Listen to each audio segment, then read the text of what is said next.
Hi everyone, this is Adrian. And I'm Carrie. And we are going to talk about 9 more bottles of YSL. 9 more. Yes. Okay, take it. All right, so this first one will take us way back to 1981. It's Kouros. Kouros has a certain kind of a cult following from YSL lovers, and mostly by people who are probably in their 50s and 60s because it's such an old fragrance. Now, this is definitely not a fragrance that is for everyone. It gets some rather not loving commentary on what it smells like depending on who you ask. Yeah, it's the civet. Right? Yeah, it's sort of animalic. This came out in 1981 and it's by Pierre Bourdon. It's definitely a late 70s, early 80s sort of a scent. Very characteristic for its time. I remember back in the late 80s, a friend of mine gave me a bottle of it and said, "Here, you should wear this. This will get a lot of attention." And it did. But maybe not the attention that you wanted. No, it didn't. I always thought it smelled kind of too funky, too animally. But strangely enough, on other people, when I would smell it, I kind of liked it. So I don't know if it's my skin chemistry or if it's just when it's under your nose constantly, you only smell certain things and it's kind of the animalic sense and not the other stuff or what. But it has top notes of coriander, sage, artemisia, bergamot, middle notes of patchouli, carnation, vetiver, geranium, cinnamon, jasmine, iris, base notes of civet, leather, musk, oak moss, amber, tonka bean, and vanilla. So that's a whole lot. But the things that come through to me the most are like the clary sage, coriander, and the civet. And the civet, but also patchouli, vetiver, carnation, the leather, and the musk and oak moss. So it's definitely a potpourri of scents and stuff, and it is certainly not for everyone. You definitely had some memories from this one wearing it, right? Yes. What are your thoughts on it? It's rather strong. It is. Yes. So. Now, would you agree with some people who say it smells like cat pee? Almost, so be careful, yeah. Be careful using it. It smells sort of animalic. Not everybody's going to love it when you wear it on. This one definitely is one not everybody can or should pull off. Let's move on to one that has a little bit less of a controversial sort of a smell to it. Rive Gauche. Now, Rive Gauche, this one also came out a hell of a long time ago. This one came out in 1971, and it's sort of a strange one because Rive Gauche came out for men, and it's a very definite barbershop-y sort of a smell. But this one's for women. This one's for women. You can't find the Rive Gauche for men anymore, hardly. They discontinued it a while ago, but they still make this one. To me, this one, for a woman's scent, smells kind of barbershop-y. Yeah, but very floral. Yeah.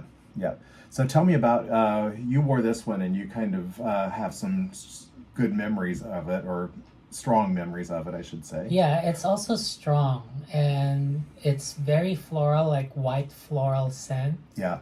So. Would you say that this one for women really smells, leans feminine? It leans feminine. Okay. Yeah, I've never in recent times smelled the for men one, so I don't have anything to compare it back and forth against. To me, this one, I don't know, it smells barbershop-y like that. I wouldn't be surprised to smell this on a guy. Yeah. So this one has top notes of green notes, honeysuckle, bergamot, peach, and lemon. I don't get that so much. But the middle notes, I definitely get a lot of like rose, geranium, lily of the valley, ylang-ylang, jasmine, magnolia, gardenia. Maybe not all of that stuff, but definitely like the lily, the iris, geranium. Base notes of oak moss, vetiver, musk, sandalwood, tonka bean, and amber. What things do you notice most other than the florals? That it's barbershop-y. Okay. Yes. For women. So yeah, so I guess, if you want, I mean, this might be something that, like, women who kind of want to pull off sort of more of a sporty and strong sort of a profile or something, that they could go with this. Also, though, I think a lot of guys can still rock this one. Okay. Okay, let's move on to the Y line. Now, just about everybody that thinks YSL these days is looking at the YSL Y for men. And we'll start off with one of the earliest of the YSL Ys. It was just YSL Y, and it was an Eau de Toilette. And this came out in 2017, and it's by Dominique Ropion. Definitely a well-known perfumer there. This one, sadly, was discontinued a few years later and replaced with another YSL Y Eau de Toilette, but they actually call that one YSL Y EDT. So this one is not the current one that's being sold, and they did change a few notes from it to make the new Eau de Toilette smell a little bit more in line with kind of where the rest of the line goes. But this one, if you look for one that is YSL Y, the 2017 one, there are a few differences in it, and it kind of feels like it was trying to lean a little bit maybe in the Aventus sort of line, because of like the cedar and the pineapple notes. But yeah, on this one, the YSL Y 2017, it has aldehydes, bergamot, ginger, mint, lemon, apple, violet leaf, pineapple, sage, geranium, ambergris, musk, cedar, balsam, and vetiver and incense. I think it's a nice light, warm weather fragrance. You definitely get a pineapple-y vibe and some other fruitiness from it in the first maybe 3 minutes to 2 hours, just depending on how hot it is in this situation, the temperature around you and stuff, how it keeps kind of giving off.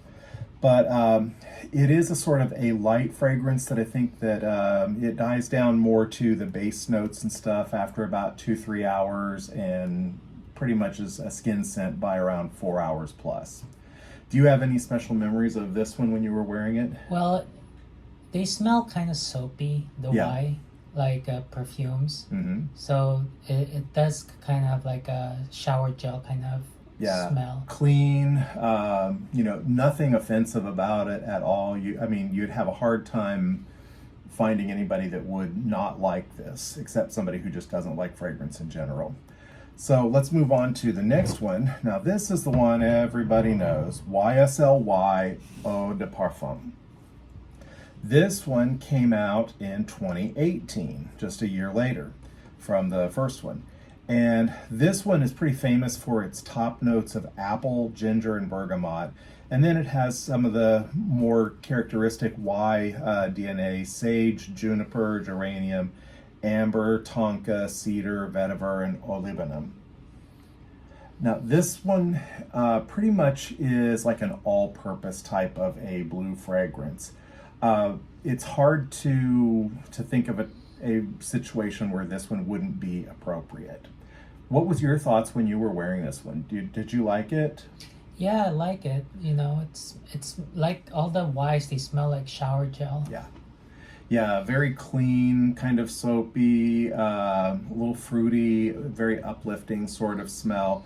I think this one is okay in really warm weather. Its best is kind of moderate weather. If it's pretty cold, you don't smell it nearly as much. If it's really warm, it might be a little bit cloying, but it does really good right in the middle. And it's one of those sorts of scents I think can be an office scent. It can be a going out at night scent. It's not a real clubbing scent unless you plaster it on really heavily.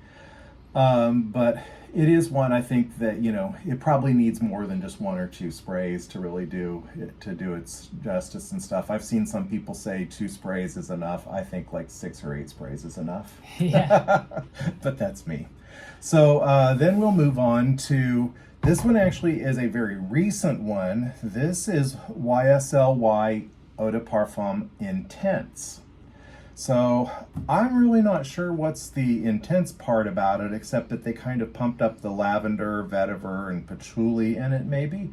It still smells a lot like the Y EDP, but it does have a little bit more of a punch to it, and maybe a little bit more of the ginger. It has a sort of effervescent sort of a smell to it. So if you're looking at putting together some sort of a YSL wardrobe, you wouldn't have to necessarily get both of these. You could choose one or the other, and I would tend towards going with the newer one, the YSL Y Intense. Not because it's necessarily better than the Y, it just seems to be pretty much everything that the Y is, and it's a little bit more effervescent feeling to your nose and stuff. But I think it leans more towards medium to warmer weather. Okay. Then, finally, this one out of all the Ys is my favorite. This is the Eau de Parfum. Okay, this one was launched in 2021. And it has top notes of apple, aldehydes, grapefruit, ginger, middle, sage, lavender, geranium, base notes of tonka, cedar, olibanum, and patchouli. It still smells to me pretty much like the Y DNA. It definitely, maybe it's not quite as fruity.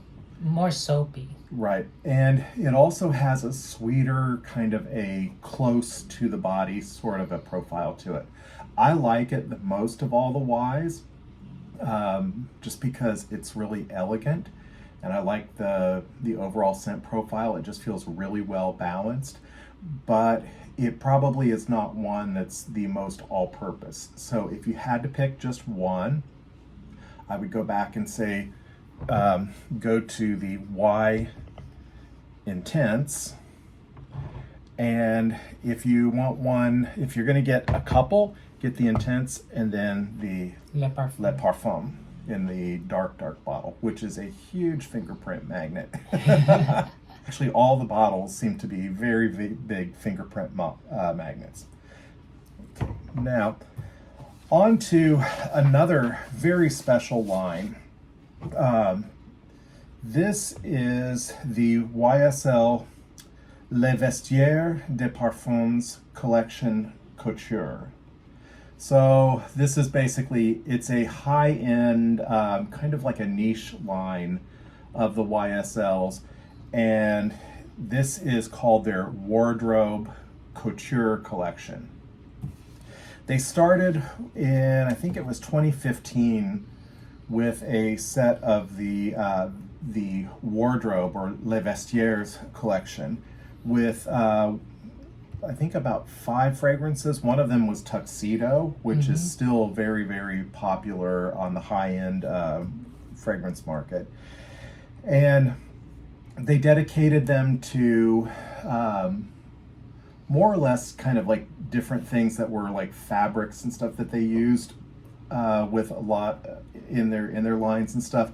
Or in this, like in the case of Tuxedo, just, you know, an end product. That one was kind of oriented more for men. The others and stuff were like different fabrics that would be used a lot in high-end couture.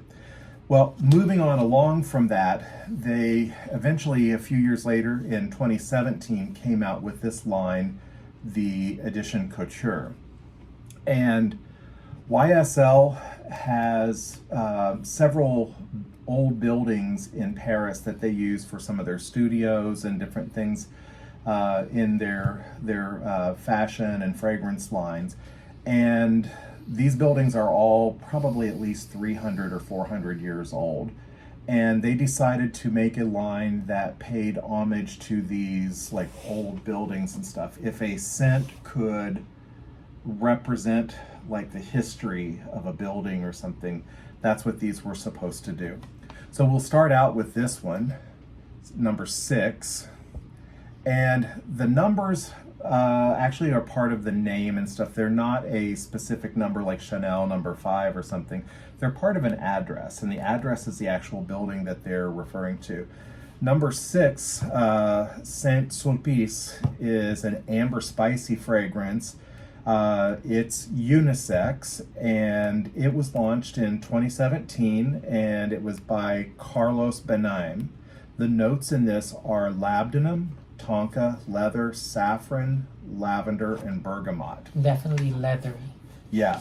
So there's some, it's hard to describe these other than the notes and stuff, but I think it does a little bit of justice to read what Yves Saint Laurent wanted to say about these things. In the heart of the historical Paris district, the oldest YSL boutique is located at the address 6 Saint-Sulpice. It was opened in 1979, and that was a contemporary time with when opium came out as a fragrance.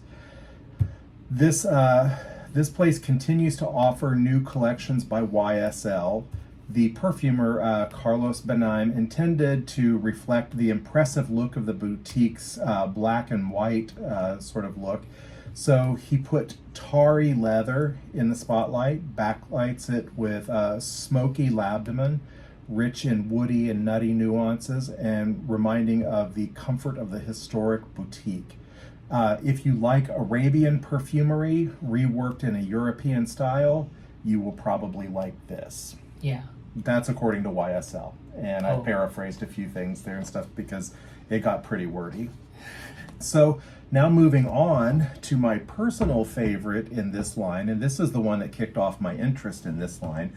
Originally, number 24, Rue de L'Universite, was an interest of mine because I was having trouble finding a backup bottle of a Tom Ford fragrance that I really, really liked.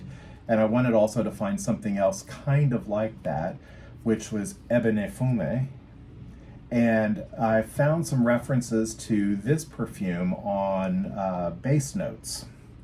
Now, the search that I had trying to come across this rather recently marketed 2017 release was really painful. It took a long time to finally get my hands on a bottle of it. So I finally was able to get a sample of it from a place that did decants, and I really liked the creamy sandalwood of the fragrance. But finding an actual bottle of it, I had to really jump through hoops, and I finally was able, through a YSL boutique in Washington, D.C., to track down an employee there that looked and found they had one bottle of it sitting on a shelf in the back, and I got that shipped to me. So I felt like I had found, like, a treasure that was no longer possible to even find, and I'm like, oh, mine. But as of today, miraculously, it's back on the market. You can get it online on YSL. So if you have been interested in this, and you're watching this because this is something we're talking about, I suggest you get on YSL's boutique right now and order yourself a bottle, because there is no guarantee there'll be any of that left. It seems to sell out super quick, and then you can't find any anymore. So as of today, the 6th of June, 2023, get on YSL's website and order this if you want it. This is a sandalwood. It has a kind of a creamy character, similar to Tam Dao's, or Diptyque's Tam Dao.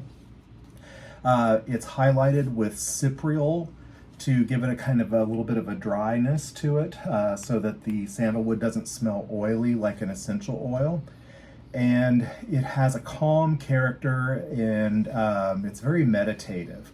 This was done by Fabrice Pellegrin, and he tried to convey the spirit of creative concentration, masterfulness, and attention to detail prevailing in the atelier, in other words, in the clothing factory and stuff where they create the fashion designs of YSL.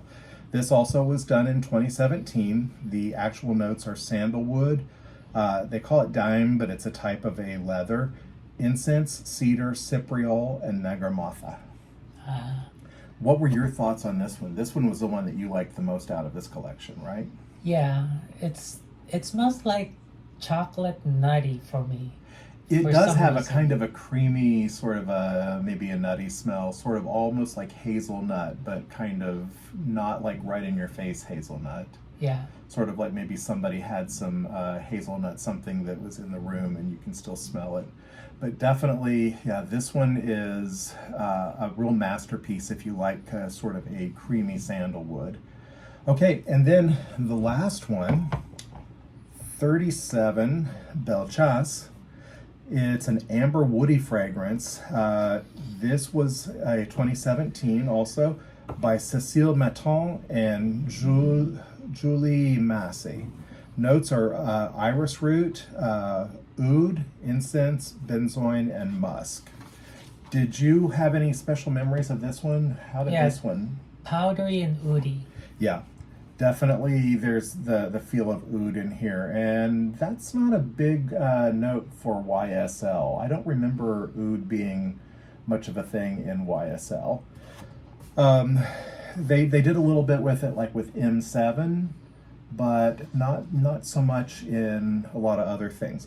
37 Bellechasse is it's made to be kind of a soft oriental fragrance, a musky balsamic base of vanilla and benzoin, light touches of oud, softly supported by leather notes, and powdery iris at the center is how they describe it. So that's the end of the special grouping there with those three.